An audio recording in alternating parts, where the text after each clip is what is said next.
ये हमें एक फोर्स सिस्टम दिया हुआ है। आप जानते हैं फोर्स सिस्टम क्या होता है।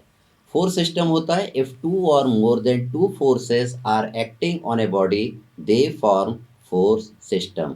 यदि दो या दो से अधिक फोर्स किसी बॉडी पे लगते हैं तो वो फोर्स सिस्टम बनाते हैं।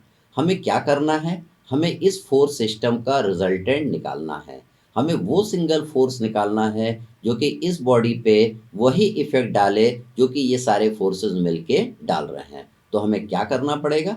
रिजल्टेंट निकालने के लिए पहले हमें फोर्सेस को रिजॉल्व करना पड़ेगा। देखिए ये 10 न्यूटन का फोर्स है, उसका एंगल आपको हॉरिजॉन्टल लाइन से मालूम है।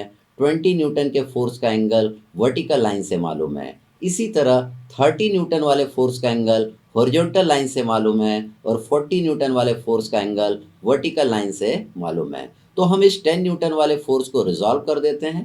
10 न्यूटन वाले फोर्स के देखिए दो कंपोनेंट बनेंगे। एंगल चूंकि आपको हॉरिजॉन्टल लाइन से मालूम है, आप इसे लिखेंगे 10 cos 30। इसी तरीके से 10 न्यूटन का दूसरा कंपोनेंट भी होगा जो कि इस कंपोनेंट से 90 डिग्री का एंगल बनाएगा। इसको हम लिखेंगे 10 sin 30। अब हम 10 न्यूटन वाले फोर्स को हटा सकते हैं। हम 20 न्यूटन वाले फोर्स के भी दो कंपोनेंट बना लेंगे।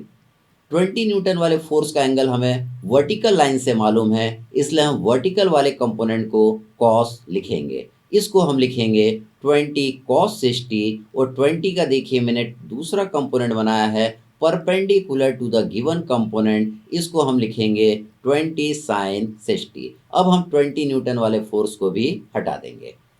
अब 30 न्यूटन वाले फोर्स को भी हमको रिजॉल्व करना पड़ेगा।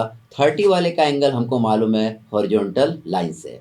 तो 30 के देखिए मैंने पहला जो कंपोनेंट बनाया है अलोंग द हॉरिजॉन्टल लाइन, इसको हमने लिखा है 30 cos 50। 30 का दूसरा कंपोनेंट बनाया perpendicular to the given component, इसको मैंने लिखा 30 sin 50। अब मैं 30 न्यूटन वाले फोर्स को भी हटा दूंगा। 40 न्यूटन का एंगल वर्टिकल लाइन से मालूम है, इसलिए वर्टिकल वाला कंपोनेंट हमारा कॉस होगा। 40 का एक कंपोनेंट इसको बनाया 40 cos 20। 40 का दूसरा component perpendicular to the given component रहेगा, इसको हम लिखेंगे 40 sin 20। अब 40 वाले को भी हम हटा देंगे। हम फोर्सेस के कंपोनेंट बना चुके हैं, इसलिए अब मैं फोर्सेस को हटा के आपको खाली कंपोनेंट दिखाता हूँ। तो आपका फोर्स सिस्टम आपको इस तरीके से नज़र आएगा।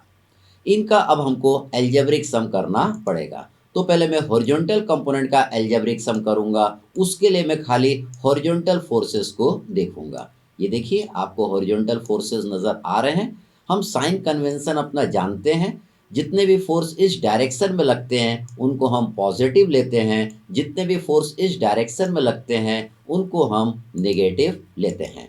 तो देखिए इन दोनों को हम पॉजिटिव लिखेंगे और इन दोनों को हम नेगेटिव लिखेंगे।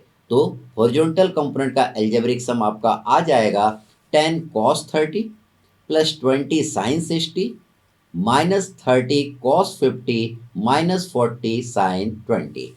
तो इसका सिग्मा एच की वैल्यू जब आप कैलकुलेट कर लेंगे तो आपका आ जाएगा -6.98 न्यूटन। अब मैं वर्टिकल कंपोनेंट का एल्जेब्रिक सम करूंगा। जब हम वर्टिकल कंपोनेंट का एल्जेब्रिक सम करेंगे तो हम खाली वर्टिकल फोर्सेस को देखेंगे। तो देखिए आपको ये चार वर्टिकल फोर्सेस नज़र आ रहे हैं। वर्टिकल कंपोनेंट का एल्जेब्रिक सम करने के लिए हम जो साइन कन्वेंशन लेते हैं, ऊपर के डायरेक्शन में लगने वाले फोर्सेस को हम पॉजिटिव लिखते हैं और नीचे के डायरेक्शन में लगने वाले फोर्सेस को हम नेगेटिव लिखते हैं। तो देखिए इसका वर्टिकल कंपोनेंट का एल्जेब्रिक सम आपको नज़र आ रहा है। इसको हमने नेगेटिव लिया है, इसको हमने पॉजिटिव लिया है, ये भी आपका पॉजिटिव रहेगा और ये आपका नेगेटिव रहेगा। जब आप इनका एल्जेब्रिक सम कर लेंगे तो वर्टिकल कंपोनेंट का एल्जेब्रिक सम -9.6 न्यूटन आ जाएगा। हमको तो रिजल्टेंट निकालना है। रिजल्टेंट का फॉर्मूला हम जानते हैं, R is equal to under root sigma H का whole square plus sigma V का होल स्क्वायर। तो रिजल्टेंट का मैग्नीट्यूड जब आप निकालेंगे तो वो आपका आएगा 11.87 न्यूटन। हमें रिजल्टेंट का डायरेक्शन भी निकालना है। डायरेक्शन निकालने के लिए हम इस तरीके से चार क्वाड्रेंट बना लेंगे।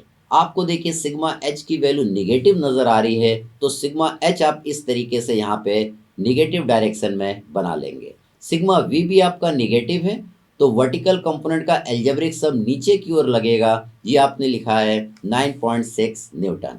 इन दोनों का रिजल्टेंट इस साइड बनेगा, थर्ड क्वाड्रेंट में आएगा, क्योंकि एच और वी दोनों आपका निगेटिव आ रहा है। हमें इसके रिजल्टेंट का एंगल निकालना है। कहाँ से निकालना है? इस हॉरिजॉन्टल लाइन से निकालना है। ये थीटा निकालने के लिए आप फॉर्मूला यूज करेंगे, tan theta is equal to mod of sigma V upon sigma H. या आप लिख सकते हैं theta is equal to tan inverse mod of sigma V upon sigma H. इससे ये वाला थीटा निकल के आ जाएगा, थीटा इक्वल टू 53.97 डिग्री। इसमें क्वाड्रेंट कौन सा रहेगा? ये आपके थर्ड क्वाड्रेंट में आएगा। तो अगर आप ये एंगल निकालते हैं तो आपको क्वाड्रेंट लिखना ज़रूरी है। अगर आप इसका एंगल यहाँ से निकालें, घुमा के इधर से निकालें, तो आपको ये क्वाड्रेंट लिखने की ज़रूरत नहीं पड़ेगी। जब आप यहाँ से गोल घुमा के निकालते हैं तो ये एंगल आपका आता है 180 प्लस थीटा। तो 180 प्लस थीटा आप जब करेंगे तो ये आपका आंसर आ जाएगा 233.97 डिग्री।